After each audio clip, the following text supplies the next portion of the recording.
This is Jordan from Riot City. You're listening to What's Metal.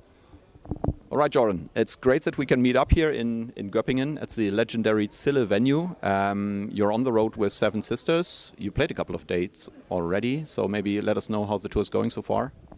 It's been beyond our expectations. The audiences have been insane, super responsive. They're singing the songs like crazy. They're going absolutely wild.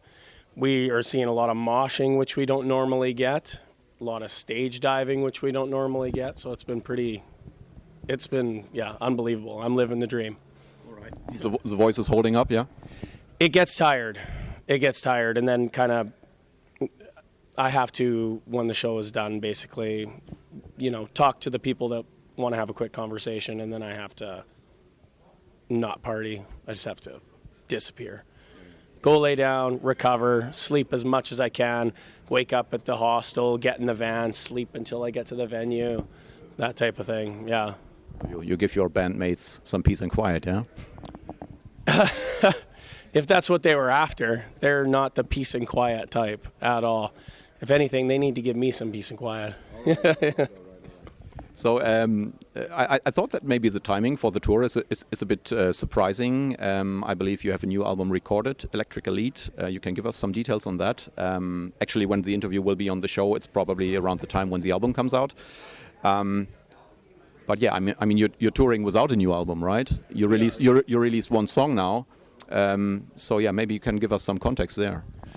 Well, we're basically, we had a canceled tour in 2021, and also our tour in 2020 was cut short.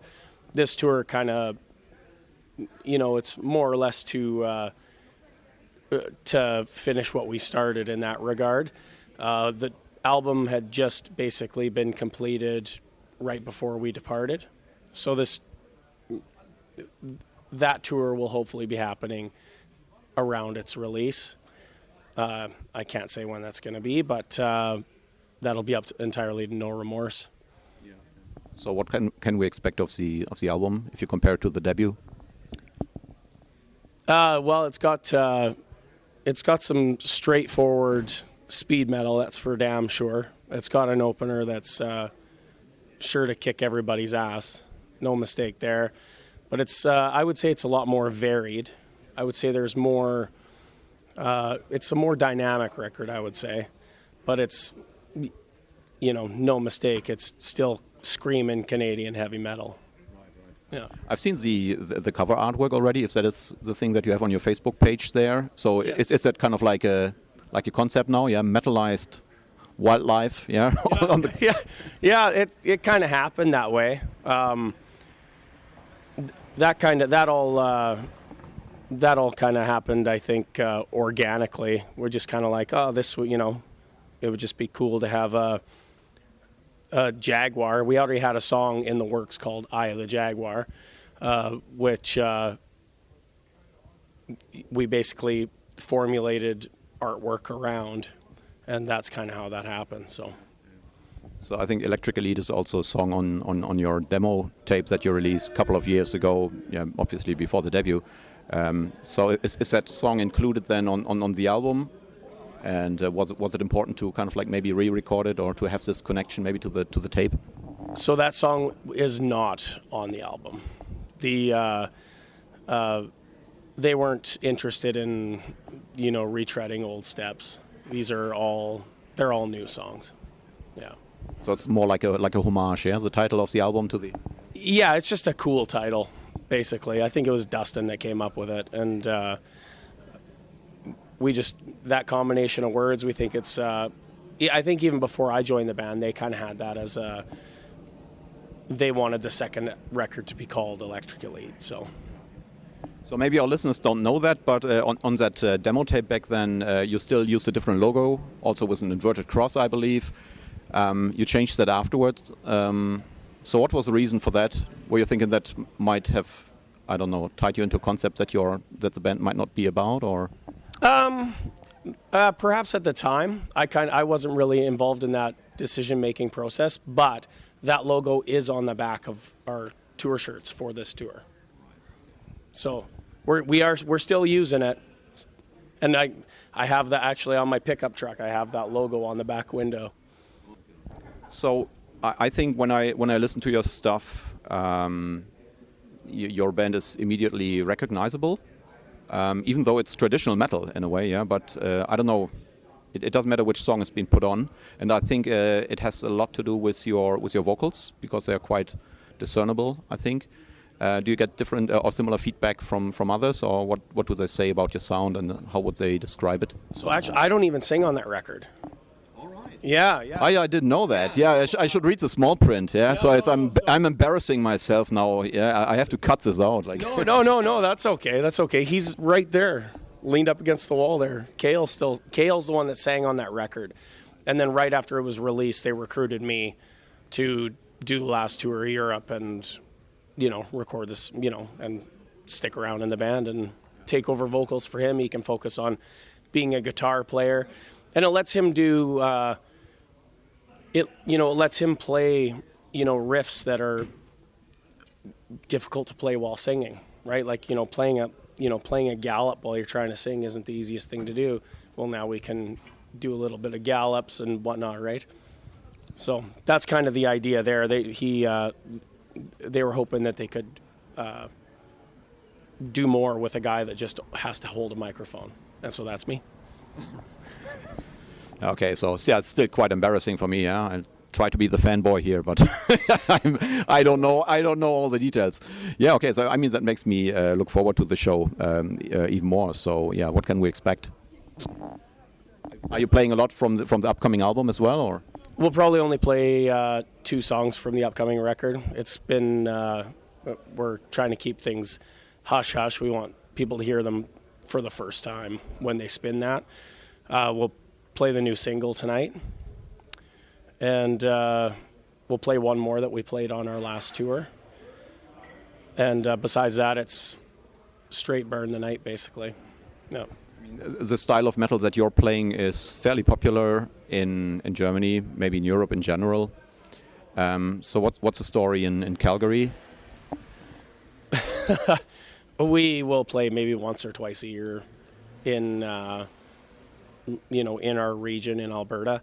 There's not much of a, like, the scene is strong. We got great bands. We have Traveler and like from a province over, there's Gatekeeper, there's, Canada's got great bands, but we really have to travel to play anywhere, that makes any sense. Like, then, for us to play Calgary is one thing, and then we'd have to drive 4 hours to play Edmonton. And then from there, you can head west 12 hours and play in Vancouver, or you could head east a whole day and go play, Toronto, Montreal, Ottawa, that type of thing. But it's not, it's a, country western, hip hop, rap sort of place. We don't have a metal bar. Like, there's no bar in Calgary with, like, cool Motorhead shit on the walls and any of that. None of that. I would never walk past a record store and see like a Whitesnake or a Manowar record in the window. That just does not happen where we live.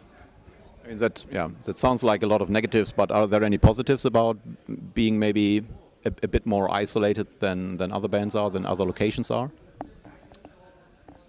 No, I mean, I guess it's part of what makes us who we are, and it's part of the reason why why Riot City has made this particular brand of music that's been successful over here. I can't say what it is about it, but there has to be some advantage. But yeah, can't say for sure, man.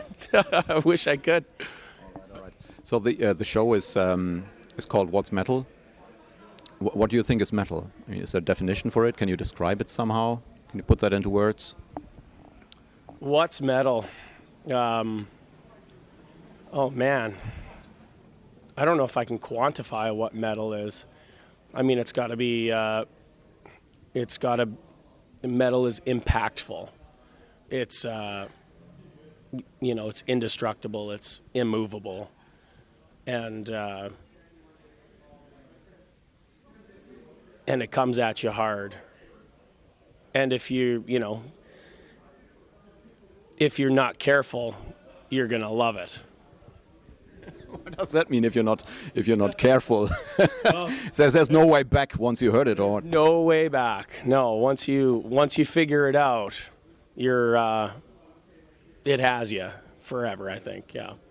It's funny that you say this, because around the Easter time I met a couple of guys, or friends that I haven't seen maybe in like 20 years, at a gathering, and they all drifted off the scene in a way, right? But they all seem to be back now. Yeah, we haven't seen each other since 20 years, and we're talking about music, and they were naming bands that I said, hey, this is really current shit. Yeah, how do you know this? Yeah, I mean you're a heart surgeon. Yeah, how would you know? Yeah. But yeah, so they seem to be coming back, maybe, yeah. Even if they take a longer detour somehow, it's fairly reassuring, no? Yeah, I think like even myself, like there was just a period in my life where I just, almost gatekeeping in a sort of way, where you're like, new bands are terrible, new music sucks. I'm just like stuck listening to all this great music from the, like 70s and 80s, right? And but bubbling underneath all of that was this current thing that's starting to swell now, and people are catching on, I think. Do you think that young people are into your music as well? You probably see them at shows now, or is it only like old guys like me? No, there are young people, but I wouldn't say any kids, so far. We get the odd, the odd 18, 19, 20-year-old kid that, that will come and talk to us, and, that's really the only way we know how old somebody is. But I would say, yeah, it's mostly most of the people that are excited about it are the people that have been waiting, for something like this to come along. And I think that's what makes Riot City exciting to people, is that they have been waiting for it, in a sense.